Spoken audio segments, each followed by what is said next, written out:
परमेश्वर पिता का धन्यवाद हो मेरे प्रियो इस समय के लिए। और मैं आशीषित हूँ आप सभी के बीच में उपस्थित होकर के। और जब मैं गवाही सुन रहा था तब एक बात उन्होंने बोला, आशुतोष अंकल ने, कि एक दो लोग जो प्रभु के नाम के कहलाते हैं जब आमने सामने आए तो एक दूसरे को उल्टी सीधी बातें कह रहा था। और जबकि हम में एक ही आत्मा है जो परमेश्वर ने दिया है, तो ये कैसे संभव है कि दो लोग आपस में लड़ाई करें? वो तो मिलाने वाला आत्मा। और इसीलिए पता चलता है कि एक दो में से एक एक गड़बड़ी का बात बोल रहा है। और इसलिए ये बहुत जरूरी है कि हम कैसी शिक्षाओं से अपने आप को प्रतिदिन शिक्षा कहाँ से लेते हैं, कैसी लेते हैं और किन लोगों से लेते हैं। अगर आप आमोस नबी की पुस्तक पढ़ेंगे तो एग्जैक्टली ऐसा ही हुआ था जैसा कि वर्णन किया जा रहा था गवाही में। आमोस नबी की पुस्तक 7 अध्याय, उसका 12 से लेकर के 15 पद पढ़िएगा। देखिए क्या लिखा है। आमोस 7, ज्योति है क्या? 12 से 15। ज्योति ज्योति शहडोल वाली। जी अंकल जी। हाँ, पढ़िए। जी अंकल।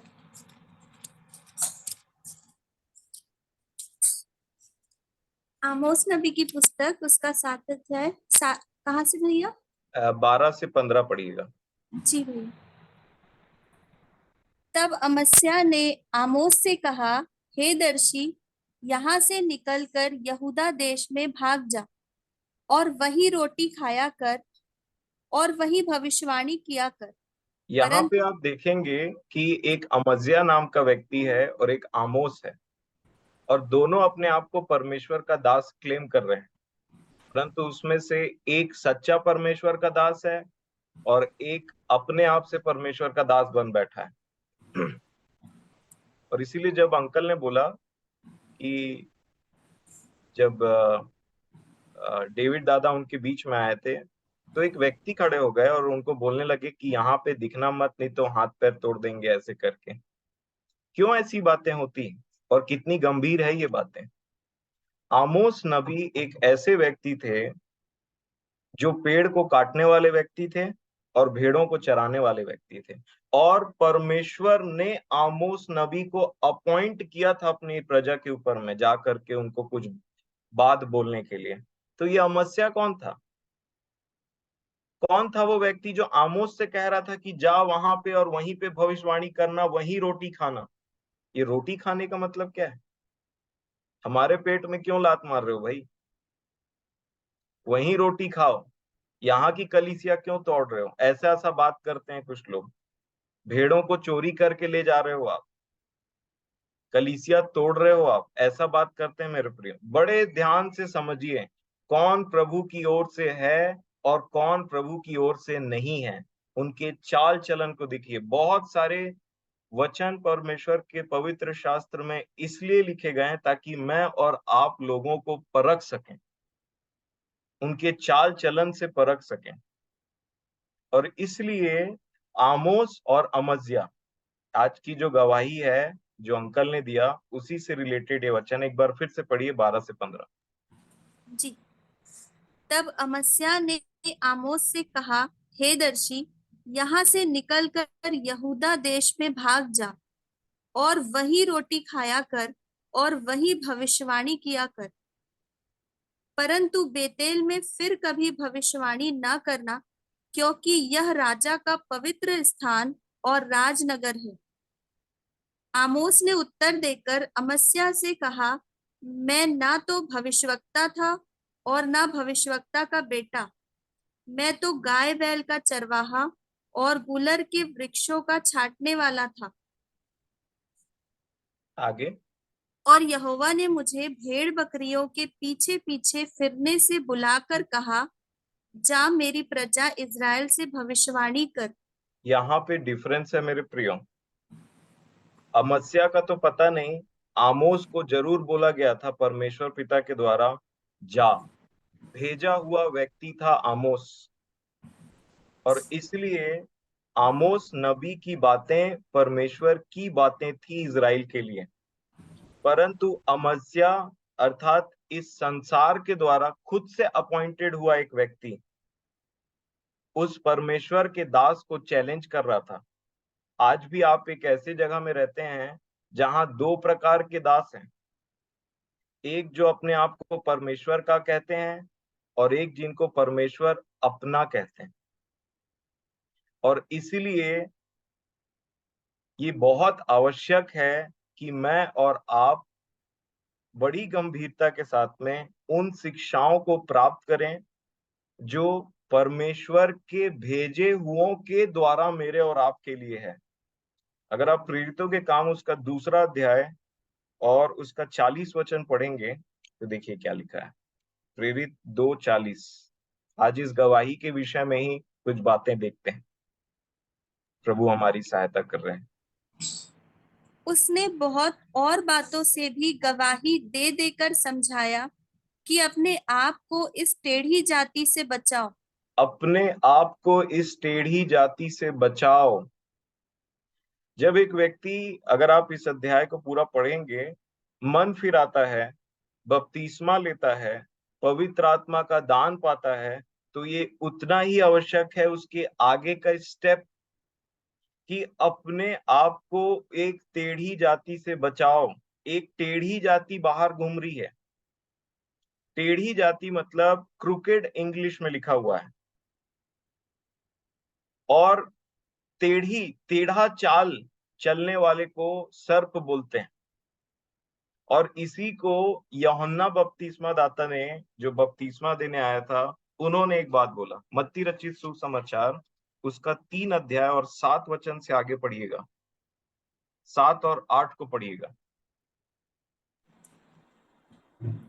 जब उसने बहुत से फरीसियों और सदूकियों को बपतिस्मा के लिए अपने पास आते देखा तो उनसे कहा, हे साब के बच्चों, तुम्हें किसने जता दिया कि आने वाले क्रोध से भागो?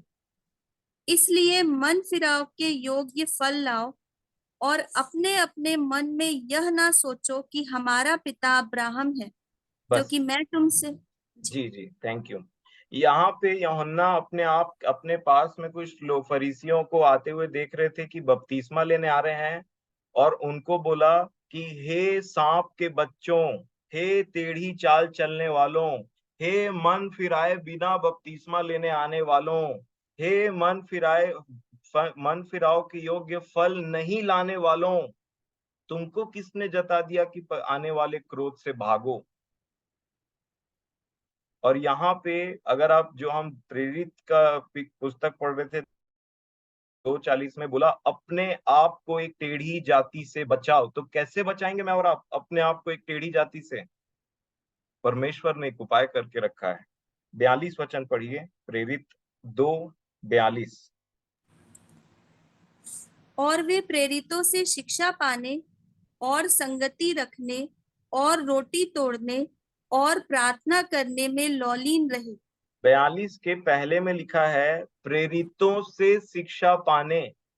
जिस प्रकार आमोस परमेश्वर के द्वारा भेजा गया था इजराइल के पास में, और कुछ उसको पृथ्वी के लोग सता रहे थे, तंग कर रहे थे, उसी प्रकार जो प्रेरित होते हैं परमेश्वर के, प्रभु यीशु मसीह के द्वारा भेजे हुए लोग आपके और मेरी शिक्षा के लिए, उनको भी तकलीफ होती है। लेकिन बाइबल में लिखा है कि जब आप मन फिरा लेते हैं, बपतिस्मा लेते हैं, पवित्र आत्मा का दान पा लेते हैं, उसके बाद भी मुझे और आपको एक संगति की जरूरत है मेरे प्रियो, जहां प्रेरितों की शिक्षा मिले हमको। ये शिक्षा, देखिए संसार में और कई प्रकार के धार्मिक और कई प्रकार के संसार के बहुत प्रकार की शिक्षा है, टीचिंग्स है, और उन सब शिक्षाओं में सर्वश्रेष्ठ टीचिंग जो है वो है मसीह की शिक्षा, जो मसीह के आत्मा की अगुवाई से कलीसिया तक पहुंचाने का काम करता है। इसको कोई नहीं रोक सकता, कोई नहीं रोक सकता। रोकने का प्रयास चलता है पर रुक नहीं पाता। तो ये प्रेरितों की शिक्षा लिखा है, वे प्रेरितों से शिक्षा पाने, ये बहुत जरूरी है। और उसी का प्रयास मैं और हमारे प्रिय, हमारे आदरणीय बड़े यहाँ पे करते हैं, ताकि कोई भी बात आप तक मनुष्यों की शिक्षा ना पहुंचे। मेरा ये प्रयास रहता है व्यक्तिगत रूप से कि प्रभु, आपके लोगों की जरूरत आप जानते हैं। मैं न तो भीड़ देखता और न मैं तो कितने लोग इकट्ठे हुए, कितने आ रहे, कितने जा रहे, उससे मुझे कोई मतलब नहीं मेरे प्रियो। परंतु जो लोगों को प्रभु ने यहाँ पे लेकर के आया है, अगर वो प्रभु के हैं तो मेरी बात सुन करके समझ जाएंगे कि मैं किसकी बात कर रहा हूँ। अन्यथा जैसे प्रभु को भीड़ से मतलब नहीं था, मुझे भी भीड़ से मतलब नहीं, और आप भी भीड़ से मतलब मत रखिए। भीड़ को पता भी नहीं रहता है कई बार कि कौन वो वहां पे क्यों इकट्ठा है। भीड़ कई बार जहां रोटी मिलते रहता है वहां पहुंचते रहते हैं। इफिसियों की पत्री 4 अध्याय 20 वचन पढ़िएगा।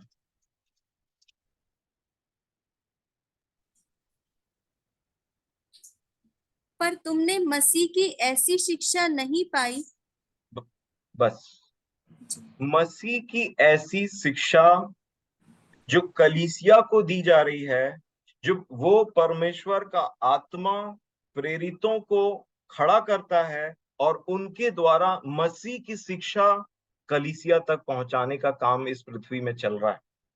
और इस शिक्षा में जो है, उन्हीं के पास में वचन का और उन्हीं के पास में प्रकाशनों को जब वो सुनते हैं, तब उनको समझ में आता है कि ये शिक्षाएं तो अलग हैं। और इन्हीं शिक्षाओं के बारे में अगर आप प्रकाशित वाक्य के 3 अध्याय और उसके 3 वचन को पढ़ेंगे, तो प्रभु यीशु मसीह भी कलीसिया को कुछ बोल रहे हैं। पढ़िए। इसलिए स्मरण कर कि तूने कैसी शिक्षा प्राप्त की और सुनी थी। और इसलिए स्मरण कर कि तूने कैसी शिक्षा प्राप्त की और सुनी थी। अर्थात अगर प्रभु यीशु मसीह अपने आत्मा के द्वारा, अपने प्रेरितों के द्वारा, उन शिक्षकों के द्वारा अगर वो शिक्षा उस कलीसिया तक नहीं पहुंचाए रहते, तो वो कैसे बोलते कि कैसी शिक्षा तूने सुनी और प्राप्त की थी। अब मैं सम अप करता हूं जो मैं बोलना चाह रहा हूं कि प्रभु स्वर्ग से परमेश्वर ने अपने आत्मा को भेजा, लोगों को उभारा, खड़ा किया कलीसिया के लिए, ताकि उनके द्वारा मसीह की शिक्षा पहुंचे। शब्द पे ध्यान दीजिएगा, मसीह की शिक्षा। शिक्षाएं बहुत हैं मेरे प्रियो, शिक्षाएं बहुत हैं, पर वो शिक्षा जो आत्मा से उभार करके मसीह की पहचान में बढ़ने के लिए मुझे और आपको दिया जाता है, वो होता है परमेश्वर के आत्मा के द्वारा वो शिक्षा, जो परमेश्वर पिता के महान अनुग्रह और दया से मेरे और आप तक पहुंचाया जा रहा है। और इसलिए ये शिक्षा को सुन करके, प्रैक्टिस करके जो बढ़ा, वो मसीह के पहचान में बढ़ता है। और यही हमारा गोल। देखिए, ये परमेश्वर पिता का वायदा था। अगर आप यिर्मयाह नबी की पुस्तक उसका 3 अध्याय और 15 वचन में पढ़ेंगे, तो परमेश्वर पिता ने कुछ बोला था। देखिए क्या लिखा है। मैं तुम्हें अपने मन के अनुकूल चरवाहे दूंगा, जो ज्ञान और बुद्धि से तुम्हें चराएंगे। अपने मन के अनुकूल चरवाहे, बहुत सारे चरवाहे, आप समझ रहे हैं, बहुत सारे चरवाहे हैं, पर वो चरवाहे बहुत कम हैं जो उस प्रधान चरवाहे के अंडर में चराते हैं। इसको समझने के लिए देखिए, फॉर एग्जाम्पल बहुत से शिक्षक हैं और इसीलिए बहुत सी शिक्षाएं भी हैं, और इसीलिए उनको सुनने वाले भी अलग अलग तरीके से, जो भी उनके साथ में होता है वो बढ़ते चले जाते हैं। बहुत सारी शिक्षाएं हैं आज, और अंतिम दिनों में तो और शिक्षाएं बढ़ती चली जा रही हैं। बहुत एक से एक शिक्षाएं हैं मेरे प्रियो। लेकिन परमेश्वर के मन के अनुसार चरवाहे दिए गए हैं कलीसिया को, और वे बुद्धि, समझ, ज्ञान से कलीसिया की चरवाही करते हैं। ये बहुत कम है। ध्यान दीजिएगा, ये बहुत कम है। पहला पत्रस दूसरा अध्याय और उसके 9 वचन से पढ़िए कुछ।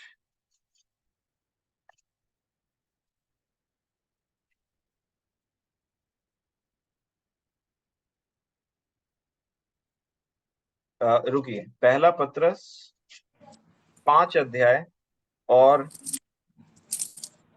2 वचन से पढ़िएगा। जी। कि परमेश्वर के उस झुंड की जो तुम्हारे बीच में है रखवाली करो, और यह दबाव से नहीं परंतु परमेश्वर की इच्छा के अनुसार आनंद से, और नीच कमाई के लिए नहीं पर मन लगाकर, जो लोग तुम्हें सौंपे गए हैं उन पर अधिकार न जताओ, वरन झुंड के लिए आदर्श बनो।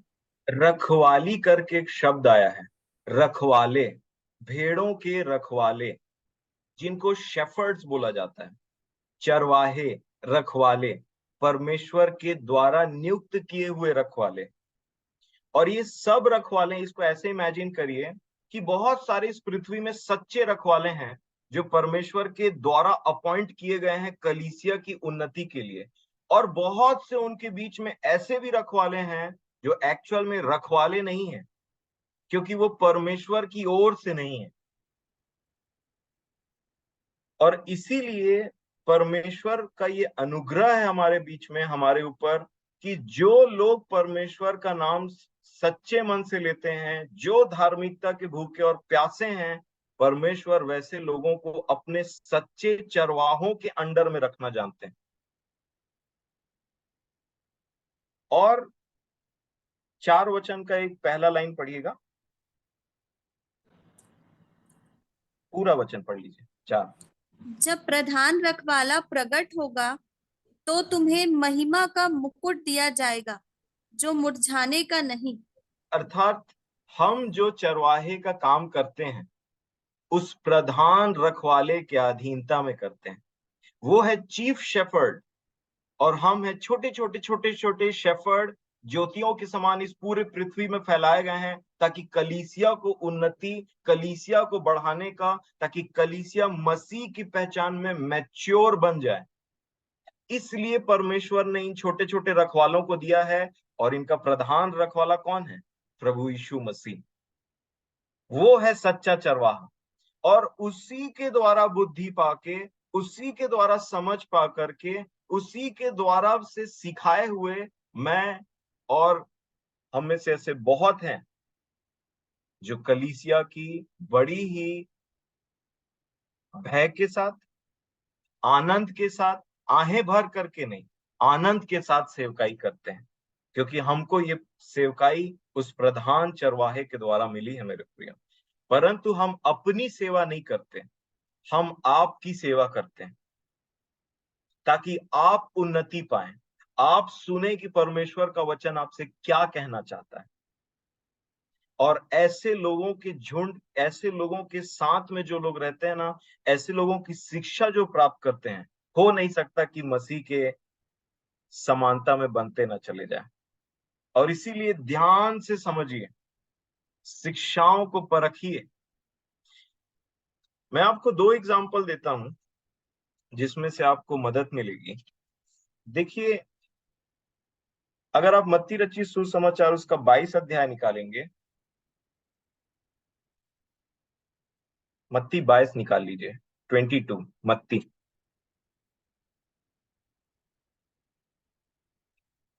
जब 22। प्रभु यीशु मसीह जी, जब प्रभु यीशु मसीह प्रचार करना शुरू नहीं किए थे, इवन जब यूहन्ना जो बपतिस्मा देते थे उन्होंने कुछ बोलना आरंभ नहीं किया था, तो आपको पता है मलाकी से लेकर के मत्ती के बीच में काफी लंबा गैप था, जहां पे कुछ लोग खड़े हो गए थे मूसा की व्यवस्था को लेकर के, जिसको ना वो खुद मानते थे और परमेश्वर के द्वारा उनसे कोई संबंध नहीं था, क्योंकि वो कपट से भरे हुए थे, छल से भरे हुए थे। और एक ऐसी जाति उत्पन्न हो गई जिसका परमेश्वर से कोई लेना देना नहीं, परंतु फिर भी बाइबल पकड़ के घूमते थे, फिर भी प्रार्थना करते थे, फिर भी परमेश्वर की शिक्षाओं को देना का प्रयास करते थे। और इनको बोला जाता है सदूकी और फरीसी। और जब ये शिक्षाओं को देते थे तो कई बार ऐसा होता है कि जिनके साथ परमेश्वर ना हो, जिनके पास प्रभु का आत्मा ना हो, वो उसके पास में परमेश्वर की वो शिक्षाएं कभी नहीं हो सकती है जो कलीसिया की उन्नति कराए, जो कलीसिया को एक डिग्री से ऊपर दूसरे डिग्री उन्नति में लेकर के चलती चली जाए। और यही हुआ था वहां पे कि सोचिए, जस्ट इमेजिन कि वहां पे पूरा यरूशलेम है, बेथलेहम, और बहुत सारे लोग हैं, और उनके लीडर कौन लोग थे? सदुकी, फरीसी, शास्त्री। और ये सदुकी और ये फरीसियों की मैं दो क्वालिटी बता रहा हूं जिनके चलते वो जो सुनने वाले थे इनके, वो किस प्रकार परमेश्वर की कुछ आशीषों से वंचित रह जा रहे थे। मत्ती 22 का 23 पढ़ेंगे तो यहाँ पे सदुकियों को प्रभु पढ़िए क्या लिखा है। जी। उसी दिन सदुकी जो कहते हैं कि मरे हुओं का पुनरुत्थान है ही नहीं, उसके पास आए और उससे पूछा, हे गुरु, मूसा ने कहा था कि यदि कोई पुरुष बिना संतान मर जाए तो उसका भाई उसकी पत्नी से विवाह करके अपने भाई के लिए वंश उत्पन्न करे। ठीक है, यहाँ पे आप आगे पढ़ लीजिएगा। सदुकियों को सदुकी प्रभु यीशु मसीह से कुछ पूछ रहे हैं, तो उसके उत्तर में प्रभु यीशु मसीह ने 29 वचन में उनको क्या बोला? यीशु ने उन्हें उत्तर दिया, तुम पवित्र शास्त्र और परमेश्वर की सामर्थ नहीं जानते, इस कारण भूल में पड़े हो। एक ऐसी कैटेगरी जो लोगों को शिक्षा दे रही है, उनको प्रभु बोल रहे हैं तुम पवित्र शास्त्र भी नहीं जानते और ना ही तुम परमेश्वर की सामर्थ को जानते हो, तुम बड़ी भूल में पड़े हो। तो जो उनको सुन रहे हैं वो नंबर 2, अगर आप 34 वचन पढ़ेंगे तो ये एक और कैटेगरी है, पढ़िए। जी। जब फरीसियों ने सुना कि यीशु ने सदूकियों का मुंह बंद कर दिया तो वे इकट्ठा हुए। उनमें आगे से एक व्यवस्थापक ने उसे परखने के लिए उससे पूछा, हे गुरु, व्यवस्था में कौन सी आज्ञा बड़ी है? ठीक है, यहाँ पे आप आगे पढ़ लीजिएगा। ये दूसरी कैटेगरी थी मेरे प्रियो, फरीसियों की। और फरीसियों ने कुछ उससे पूछा तो वापस प्रभु ने उनसे कोई बात किया, और वो बात बता रहा था कि उनका जो प्रकाशन है मसीह को लेकर के वो बिल्कुल नील था, इवन दो वो जानते थे शास्त्र में कि कहाँ क्या लिखा हुआ है। अगर आप 41 वचन को पढ़ेंगे तो देखिए, 41 से पढ़िएगा। जी। जब फरीसी इकट्ठे थे तो यीशु ने उनसे पूछा, मसीह के विषय में तुम क्या सोचते हो? वह किसका पुत्र है? उन्होंने उससे कहा, दाऊद का। दाऊद का पुत्र है बोल रहे थे मसीह को। मसीह किसका पुत्र था? पतरस ने क्या बोला था?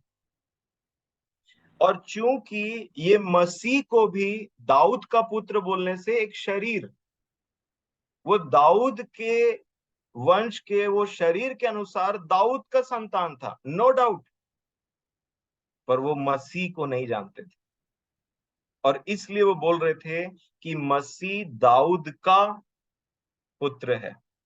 और जब एक व्यक्ति मसीह को नहीं जानता, अर्थात उस आत्मा को नहीं जानता, एक व्यक्ति शरीर के अनुसार मसीह को जान रहा है, तो जिनको वो शिक्षाएं दे रहा है, जो लोग उनकी सुन रहे हैं, वो भी मसीह को कैसे जानेंगे? शरीर के अनुसार जानेंगे।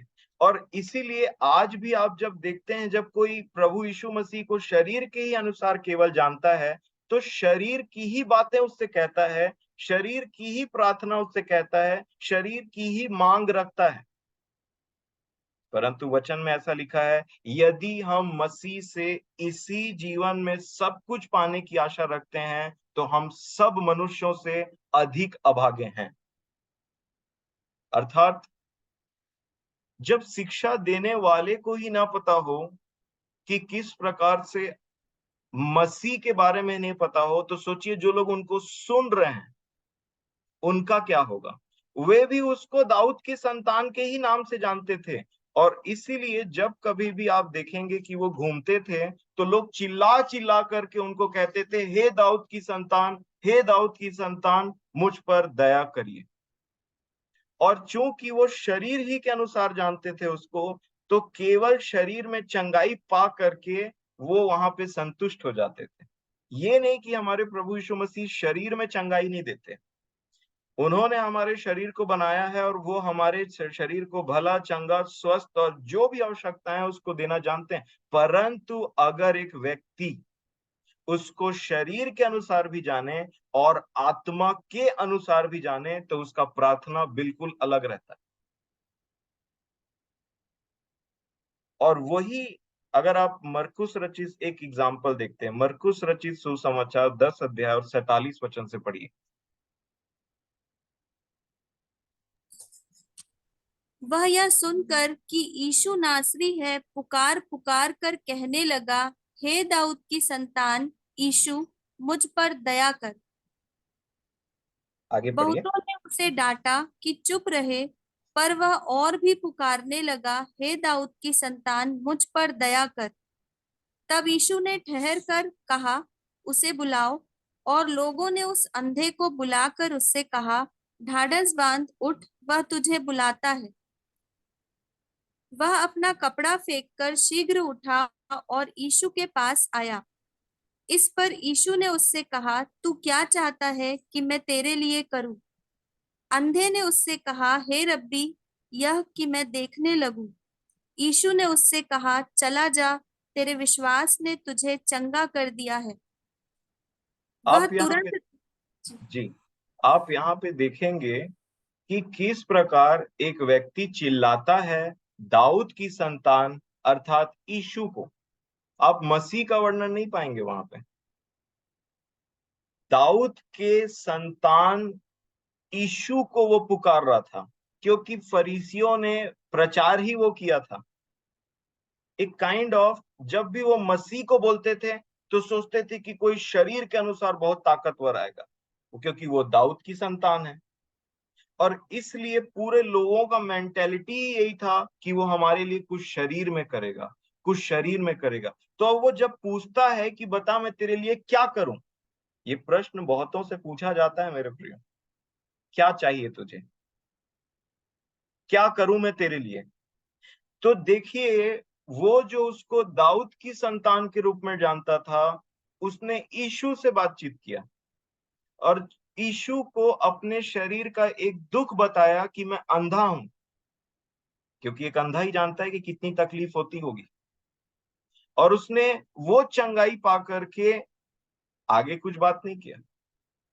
और अगर यहीं पे वो व्यक्ति उसको मसीह अर्थात परमेश्वर के पुत्र के समान में जानता, जिस प्रकार प्रभु यीशु मसीह सामरी स्त्री से बोल रहे थे, यदि तू जानती कि जो तुझसे बात कर रहा है वो कौन है, तो उससे कुछ मांगती। और वो शरीर का मांग नहीं था जब प्रभु यीशु मसीह ने बोला। तो जितना बेहतर हम मसीह को जानते हैं प्रेरितों की शिक्षाओं और पवित्र शास्त्रों के द्वारा, उतनी ही बेहतर हमारी समझ होती है अनंत जीवन की, स्वर्गीय बातों की, आत्मिक बातों की, उतनी ही हम उन्नति करते हैं। परंतु संसार में ऐसी बहुत बड़ी भीड़ है जो सिर्फ ईशु ईशु पुकार रही है और अपने शरीर की तकलीफ उसको बता दे रहे हैं, शरीर में चंगाई प्राप्त कर ले रहे हैं, और जो उनके लीडर हैं वो भी उनको उससे आगे नहीं बता रहे। परंतु वो पूछता है कि मैं तेरे लिए क्या कर सकता हूं, तो वो बोला कि मेरे को चंगा कर दे, तो वो उतना ही काम करता है। ठीक है, चंगाई ले ले। और जो चंगे हैं उसका मतलब यीशु की उनको जरूरत ही नहीं है, जिनके पास पैसे हैं उसका मतलब यीशु परमेश्वर के पुत्र की उनको जरूरत ही नहीं है। क्या ऐसा है क्या? ऐसा नहीं है मेरे प्रिय। इसीलिए ऐसे लीडर्स, ऐसे चरवाहे, ऐसे प्रेरित हमारे बीच में होने जरूरी हैं, जो मसीह की शिक्षा आपको दें, खरी शिक्षा। और जो सच्चा होता है ना, वो ना पैसे की चिंता करता है, ना आदर की चिंता करता है, ना रेपुटेशन की चिंता करता है। क्योंकि एक दिन मेरे प्रभु यीशु मसीह ने कहा है कि कोई बात ऐसी नहीं जो छिपी रहेगी, ना कोई बात ऐसी जो ढांपी रहेगी। मेरे हृदय की सारी बात खोल करके वो एक दिन बता देगा। और इसलिए लोग हमको क्या समझते हैं उससे फर्क नहीं पड़ता मेरे प्रियो, लेकिन ये मेंटेलिटी हमको रखनी पड़ती। धीरे धीरे हम उस स्टेज में पहुंचते हैं जहां पर देखते हैं कि सच बात है, क्या फर्क पड़ता है कि लोग मुझे प्रेरित समझे या कोई बहुत बड़ा प्रॉफिट समझे या कोई पोप समझे या कोई तोप समझे, क्या फर्क पड़ता है अगर प्रभु मुझे उस तरीके से नहीं देखता। अगर मैं अपने परमेश्वर की नजर में एक सच्चा दास, छोटा सा व्यक्ति, इस संसार से भी अनजाना हूं, तो भी मैं एक सच्चा जीवन जी रहा हूं। आप भी ऐसा जीवन जी सकते हैं। एक स्त्री जो ना कभी प्रचार करने बाहर जाती है, वो अपने घर के किचन, रसोई और अपने बच्चों में ही एक सच्चा मसीही जीवन जी सकती है, ऐसा मैं विश्वास करता हूं। और इसीलिए ये बहुत जरूरी है कि हमारे पास में ऐसे लोग हों जो परमेश्वर के आत्मा से कंटिन्यूअसली कनेक्टेड रहें, ताकि वो बोलें जो आत्मा कलीसिया से कहता है। जिसके कान हो वो सुन ले कि आत्मा कलीसिया से क्या कह रहा है। हम तो सिर्फ एक माध्यम है मेरे प्रियो। एक और एग्जाम्पल हम देखते हैं जो मुझे बहुत पसंद है, और प्रभु ने मुझे इससे बहुत कुछ सिखाया है, फिर मैं खत्म करूंगा। पहला राजाओं की पुस्तक, उसका 3 अध्याय, उसके 9 वचन से पढ़िएगा। रुकिए, मेरे को एक बार देख लेने दीजिए। पहला राजाओं 3 अध्याय, हाँ, 9, 10 और 11 पढ़िए। अभी प्रभु यीशु मसीह ने उसको बोला कि बता मैं तेरे लिए क्या कर सकता हूँ। ये प्रश्न हम में से अधिकतर लोगों के पास में रहता है कि हमें प्रभु से क्या चाहिए। पढ़िए। पहला राजा 3 अध्याय, उसका 9, 10, 11। तू यहाँ अपने पे दास। जी, जी। मेरे को थोड़ा सा बताने दीजिए। यहाँ सुलेमान है जो एक बालक है और उसको राजा बना दिया गया है। और आप जानते हैं कि सुलेमान से पूछा गया, परमेश्वर ने पूछा कि क्या चाहिए, क्या चाहिए। 5 वचन को पढ़िएगा। जी। गिबोन में यहोवा ने रात को स्वप्न के द्वारा सुलेमान को दर्शन देकर कहा, जो कुछ तू चाहे कि मैं तुझे दूं, वह मांग। वह मांग। अगर आप सोचेंगे यहाँ पे, तो एक जवान बच्चा है जो मैं समझता हूँ कि 18 साल का भी नहीं हुआ है। और उस जवान बच्चे, आज के जवान बच्चों को या इवन थोड़े से उनके बड़ों से भी पूछेंगे, एज बढ़ा दिया जाए, क्या चाहिए, तो मैं आपको बताऊं कि जो सुलेमान ने मांगा ना, वो शायद ही कोई मांगता। आप इमेजिन कर सकते हैं कि 18 साल के नीचे वाले बच्चे को अगर पूछें कि क्या चाहिए तेरे को, तो आप इमेजिन कर सकते हैं कि कभी वो समझ मांगेगा, वो बुद्धि मांगेगा। जिस प्रकार की शिक्षाएं उसको मिलती है, जिस प्रकार के चीजें उसके मन के लिए अट्रैक्टिव होती हैं, वो मांगेगा। अब देखिए, बर्थडे में किसी से पूछे कि क्या चाहिए, जो वो बोलेंगे कि मेरे को ये चाहिए, वो बता रहा है कि उनके दिमाग के सबसे हाई माले में क्या चीज बैठा हुआ है जो उनको चाहिए। आज भी बहुत सारी सभाएं इस नाम से होती है कि क्या चाहिए। बहुत कम लोग हैं जिनको वो चाहिए जो परमेश्वर उनको देना चाहते हैं। बहुत कम लोग हैं। और बहुत बड़ी भीड़ है जिनको कुछ चाहिए और परमेश्वर वो चीज उनको देना नहीं चाहते। तुम मांगते हो और मिलता नहीं है, क्योंकि बुरी लालसाओं से मांगते हो। तुम मांगते और विश्वास नहीं करते। यहाँ पे ये लड़के ने, अब सोचिए ना, आप जब 17 साल के होंगे या 18 साल के होंगे, आपसे पूछा जाता कि क्या चाहिए, क्या बोलते आप?